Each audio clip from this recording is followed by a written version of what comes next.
Hello and welcome to Newsclick. Today we have with us Paranjoy Guha Thakurta, commentator, journalist, and who's written this book on gas wars, which is currently in the news, not because it's being covered by the media as something which is important and so on, but because Mukesh Ambani has filed a case against him for damages worth about 100 crores. It's not a case that's gone to court. There have been legal notices that have been served on me, my co-authors, those who are distributing the book, which includes Amazon, which includes Flipkart, and it's even been served on those who reviewed the book.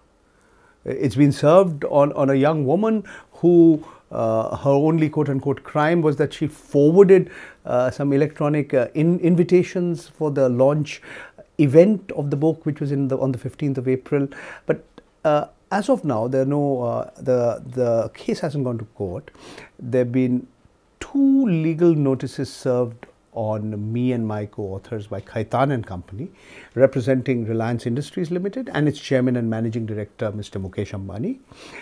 There have been 3 sets of notices, including one, a reply to the reply that my lawyer has given.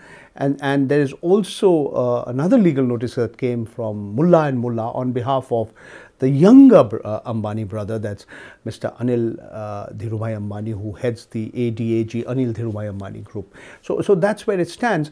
And though the legal notices have alleged that I have defamed Mr. Ambani, Mr. Mukesh Ambani and Mr. Anil Ambani, they want me to stop, ensure that the book is no longer sold, all its copies are pulp, to take out every bit of information about the book on the website, which is www.gaswars.in.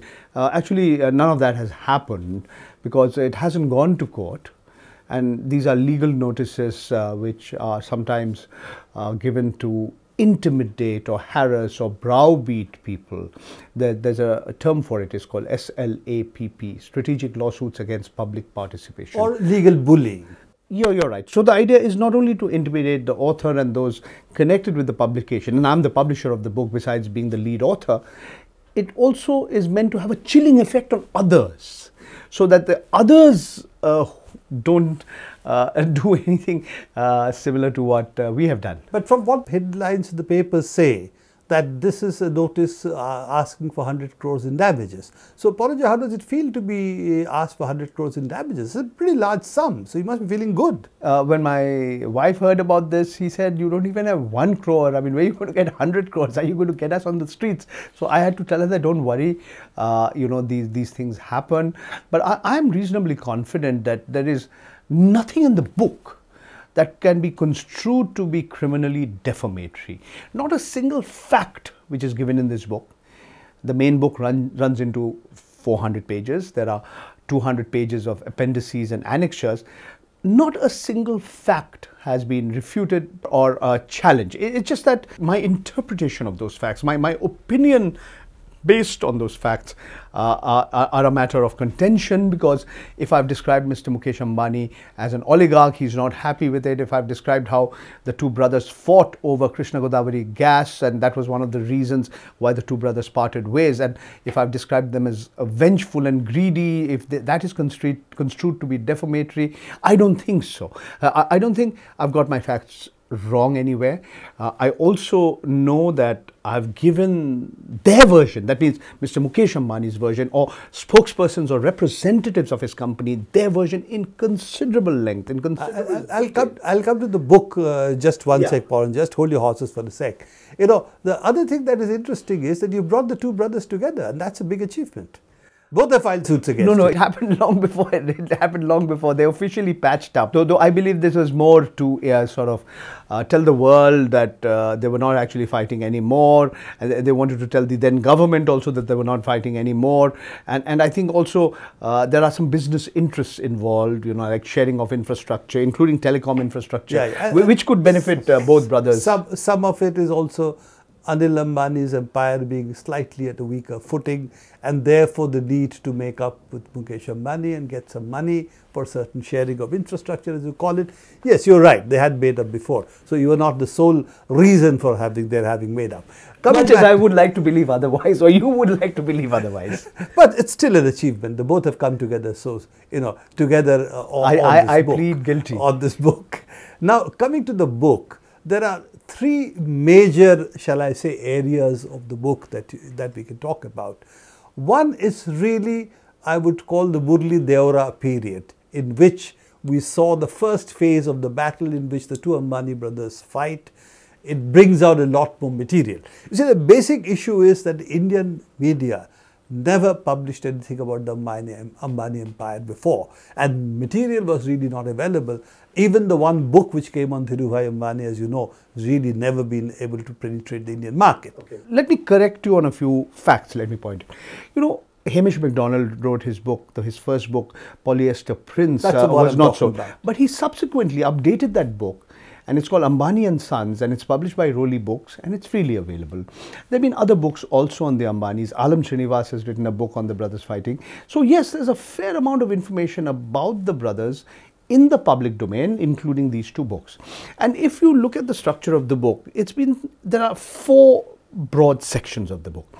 The first four chapters really talk about how the fight between the two siblings may have been on account of 101 reasons, including maybe that at one stage Nita didn't get along with Tina. But what I've argued is that the main reason why Dhirubhai Ambani's corporate empire got partitioned was really over the two brothers squabbling about how gas from the Krishna Godavari basin is to be utilized, how it's to be priced. So I think that's the first four chapters of the book. And but that's also the period where Murli Deora was very much in... Let me add to what absolutely correct. It also goes into the history of how Dhirubhai Ambani rose, to become India's biggest entrepreneur. So it goes back a little bit into history. It looks at how people like Mr. Arun Shourie, who as a writer for the Indian Express was very critical of Dhirubhai Ambani and then became one of his biggest fans after he was no more. The second part of the book deals with the report of the Controller and Auditor General and how the CAG said that the manner in which the production sharing contract was structured, the manner in which sort of investment multiples were worked out was heavily weighted against the interests of the exchequer and the people of this country to favor the contracting firm, the privileged few. So that was the CAG part of the book. And the two chapters of the book which contains exclusive information. One is the last interview that the former chairman of the Oil and Natural Gas Corporation, Shubir Raha, gave me before he passed away. And the other is a meeting that was held behind closed doors by the former Petroleum Minister, Manishankar Iyer, and he gave this speech on the Chatham House rules, and I got hold of a copy of his speech, and it's truly amazing because here is a minister in the Congress government who is very critical of his predecessor, Murli Deora, and at one stage even suggesting that the fact that the price of gas went up from $2.34 to $4.20 per unit, that the 420 is a significant number in Indian context. And to give you one or two more minutes, the third part of the book really talks about an ecological disaster that could happen. This has not been reported on in too much detail, but what I have argued on the basis of findings by environmental scientists and geologists. That's the part which deals with the KG Basin sinking. That's correct. And that's I said that there are reports to indicate, again by different scientific figures, that this could be due to the way the underground exploitation. And this could affect one of the most fertile parts of the country, often described as the rice bowl. Salinity, rise of the saline water. Right. And the last part of the book is really about the nexus between business and politics. The circumstances which led to Mr. Jaipal Reddy being quote-unquote kicked upstairs and made Minister for Science and Technology, and the way in which Mr. Veerappa Moily replaced him, and how this whole issue of the pricing of gas became a highly politicized issue, and it still remains a very, very political issue, and there are a set of legal entanglements which are, yet to be resolved. We could call it the story of four ministers as well, because you have Murli Deora, Manishankar Iyer, then you have Jayapal Reddy, and then you have Virappa Moily. And it could also be about the two brothers, and it could be also about a whole set of technocrats, including some very sincere, honest bureaucrats and technocrats who insisted that the truth be out, and they resisted a lot of pressure. Also, people like Tapan Sen, Member of Parliament, and Gurudas Das Gupta, who's a petitioner. Absolutely. So there has been a lot of figures who have fought this. But the reality has been, as you have said, essentially the kind of influence the Reliance empire has wielded on the government has led to successive problems, price of gas being one of them, but also possible environmental damage, which you have identified as the effect of really not doing scientific exploration and extraction of gas. And last, of course, on what is the price of gas again? That's the other part. That's correct. And who is entitled to this natural resource, under what terms and conditions? At the end of the day, this is a natural resource which is supposed to belong to the people of this country. So let's go one by one. Let's look at the first part of the book, which is the middle, what I would call the Murli Deora regime, in which the Ambani empire broke into two, and of course what we had was really the investment of what Reliance was making being jacked up from, in fact, it was from 2 billion, it was made almost 8 billion, and the price of gas was also increased. This is broadly what happened, and it seems that Murli Deora played a lot of a very important role in this. So what is your take on this? Mr. Murli Deora, as Hamish McDonald and others have noted, is always very close to the Ambani family, to Dhirubhai Ambani in particular. There's no doubt about that. He himself has said so. But he's not the only person. Even our Rashtrapati, Mr. Pranab Mukherjee, has on more than one occasion acknowledged his proximity to the family of the Ambanis. But you see what... He was also the head of the EGOM which fixed the gas price. Absolutely correct. He was then External Affairs Minister. But what is interesting is that, you see, what happened is that the brothers had a series of problems. But what really proved to be that breaking point, in my opinion, was when Anil Ambani, who wanted to build India's biggest, Asia's biggest, one of the world's biggest gas-based power plants at Dadri, not very far from Delhi, and which was dependent on not only getting gas from the Krishna Godavari basin located more than 2,000 kilometers away, but also getting the same gas at a price of $2.34 per unit for a 17-year period. Because that was what the National Thermal Power Corporation was in response to a tender floated by the NTPC. That's what Reliance Industries had agreed to provide. But that matter too is in court. That matter too is a matter of dispute. But when Anil Ambani realized that this was not happening, he unleashed a series of public advertisements, where he named Mr. Murli Deora. So that was very unusual. In our country, when you have, industrial captains of industry, corporate captains, capitalists, they may have a host of differences with a cabinet minister or a minister, but rarely are these differences made public. But in this case, it was all over. It was all over the papers. The whole world and his brother knew. So that was also something very, very unusual, which has been sought to be documented in this book. Yeah, but that in fact what I was referring to earlier, that Ambanis have been able to control what comes out in the media. So adverse material rarely has come out, at least in Dhirubhai's time. In fact, the brothers breaking out, apart from cracks here and there that might have happened, the brothers falling out, if you will, is one of the big reasons by which one side of the media became anti-Mukesh Ambani, the other side became anti-Anil Ambani, and we even have Neera Radia tapes yes, where you can hear Neera Radia talking about the campaign against Anil Ambani and the involvement of some of the journalists in that. There was a period which lasted approximately 2 years when both sides were desperately trying to influence the media.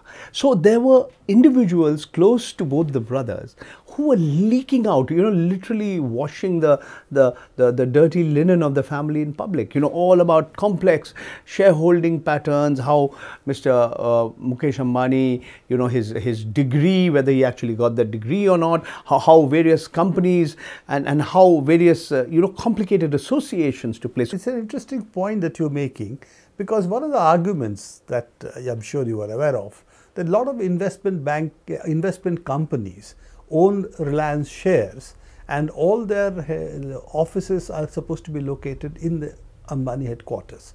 So it seems to be a lot of it is really sort of circulating through the company, coming back as investments and so on. So the question also, Anil Ambani at one point was raising the ownership of Reliance itself, which would actually threaten both of them. In fact, many people argue, and this is written in the book, that when Dhirubhai Ambani, when he was alive, he had perhaps maybe had an inkling that maybe his two sons may not get along as well with each other as he would have liked them to. So he sort of built a corporate conglomerate which was truly amazing in its complexity. As you say, cross holdings and, company A holding company B, C, D and F in turn holding X, Y, Z, and it was really, to really find out the true pattern of ownership, you would have to draw these complicated family trees of each company, and then there were really hundreds and hundreds of closely held companies, private companies, and all of this was such a complex pattern, including HUF, so Hindu Undivided Families and Trusts, that it was believed that it would not be possible to sort of disentangle this complex corporate. The argument was, correct but eventually, correct or otherwise, eventually recycle funds of Reliance itself coming back in different eventually forms. When the two brothers started fighting with each other, all this entered the public domain. Any private corporate conglomerate has its principal goals are to maximize returns to the shareholders, to maximize profits. So that in itself is nothing. It is the way the government failed to uphold the interests of the exchequer and the public at large. The manner in which contracts were structured, the manner in which regulatory mechanisms were subverted, the rules were bent, the contracts tailored. That is the real story. As we have, if you remember, Paranjoy, we have discussed this story in Newsclick with you, and as well as you have written about it, I have written about it. So that part of the story where you actually jack up from what used to be known to be the $1 cost of gas, 2.34 was the two contracts that existed, one with Anil Ambani's group and other with NTPC, the National Thermal Power Corporation. Then it becomes 4.2. $0. And now with the proposed new Rangarajan formula, it would double or nearly double. Rangarajan formula and what Mr. Virappa Moily has done, or what Montek Ahluwalia's Planning Commission had proposed, all of it means doubling for 4.2 to 8.4 or so, which somebody has called double 420. So if earlier it became 420, now it's double 420, reaching 840. Now this is one part of the gas story, how government has been involved in raising the price on principles which are really open to question, because as you have raised earlier, you have said very clearly, who owns this gas? Do the people of the country own the gas? And are they therefore, Reliance has been given a contract to do certain activities to bring out the gas and being compensated for that? Or does Reliance own the gas? This is the central issue. And then on that there's actually no dispute at all. No ambiguity, no doubts whatsoever. Across the board, globally, it has been held to be country's resource, and they are only licensees to bring it out and distribute it. That's the maximum we can talk about. That's correct. And therefore, this principle of saying we own the gas and therefore we should get an adequate price for it is a completely wrong premise. I think that between us and what discussions we have had in Newsclick earlier is clear. Absolutely correct. The other issue, other part is the second part of your book, which is really about the CAG report and how the costs were inflated. That you've gone into great detail. Again, it's an information which is known. But you have also talked about the Subir Raha interview. So would you tell us something more about it, because that's not in public domain. You see, Subir Raha was suffering from cancer at the time I met him. It was the last interview he gave. And he took great pains to explain these issues of the issue of national sovereignty, the issue of ownership of natural resources, how the nature of contractual obligations. And it's worth reading, because with great lucidity and detail he explains it, because I remain a layperson and he was the expert, and he shows how we see a systematic undermining of sovereignty. We see how those who are supposed to be upholding the interests, the guardians of the country. That's correct. The trustees, the custodians of those natural resources, they themselves undermined the interests of the people. So that is one area where he talks about in considerable detail, and it kind of fits into a pattern. Can you give some examples of this, for instance? He talks about, for instance, how there were instances when India had entered into deals with Qatar and the prices had collapsed.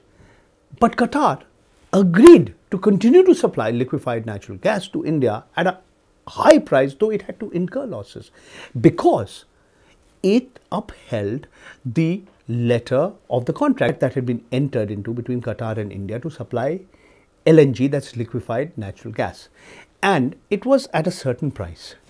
And the prices fled up above the price at which Qatar was supposed to. So theoretically, Qatar incurred a loss by selling to India at a price which was lower than the prevailing market price. But because it had entered into a long-term contract with India, it continued to meet its contractual obligations. So this was one of the issues that had to be discussed. When you have a contractual obligation, then there are certain risks that have to be taken. So these are some of the issues that Mr. Raha explained in some detail. He also talked about this whole issue of minerals. Who do these minerals belong to? How are they valued? How are they priced?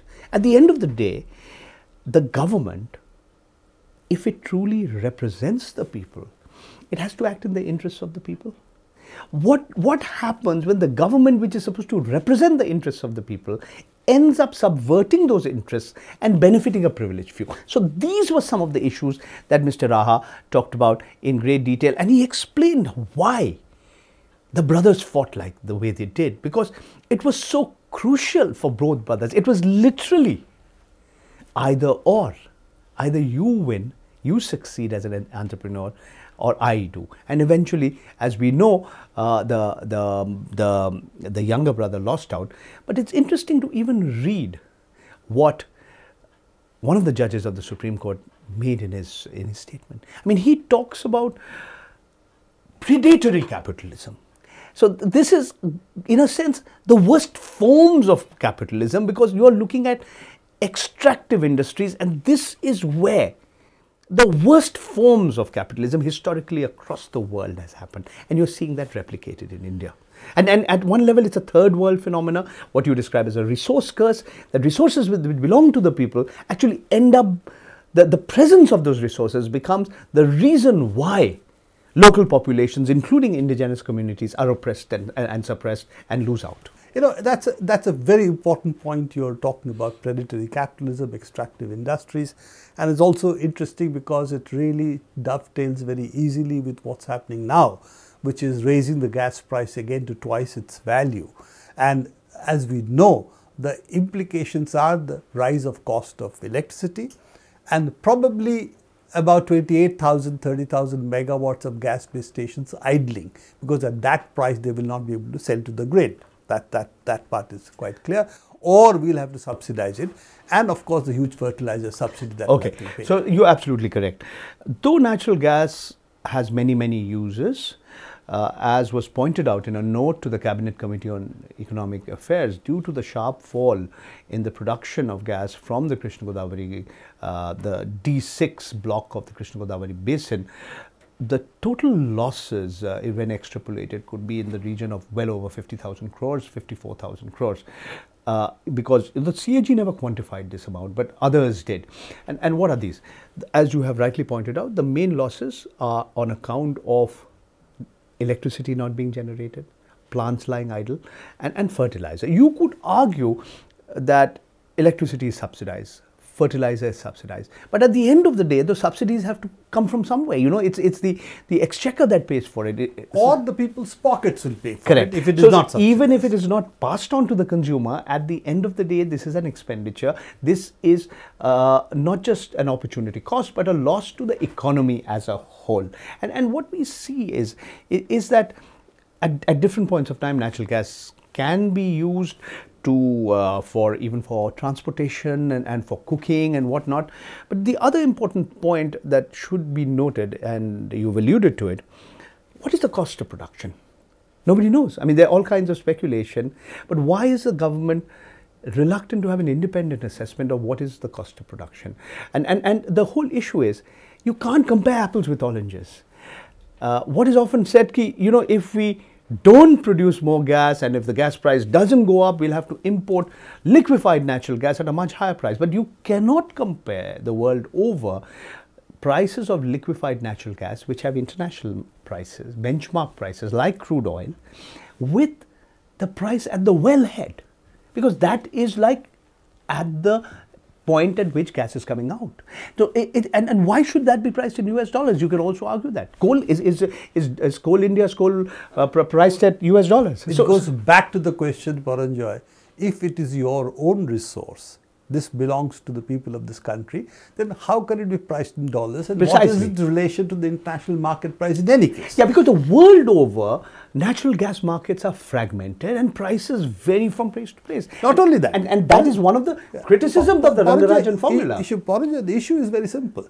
If the cost of production is not going up, and it is my production, my gas, which only Reliance is bringing through the well up, then why should its price be linked to the international price? After Absolutely. all, it belongs supposedly to the nation. That's what you said earlier. Absolutely correct. And to add to what you said, and this is the point that the Controller and Auditor General really sort of emphasized over and over again, the manner in which the investment multiple is structured in that production sharing contract, it actually encourages higher expenditure on capital. I mean, capex or capital expenditure. If you do gold plating, correct, then your share under the production sharing contract increases. Precisely. So if the price of gas increased and you had the same production sharing contract and the same capital cost, a large share of it would have gone to Government of India. But if you gold plate the contract, or you do what the government does not get its share. And for your information, because the price, the capital expenditures have gone up hugely and the price hasn't, because what was expected to come out, about 1/4 of it has actually come out. Reliance says this is due to account of geological complexities, uncertainties, surprises.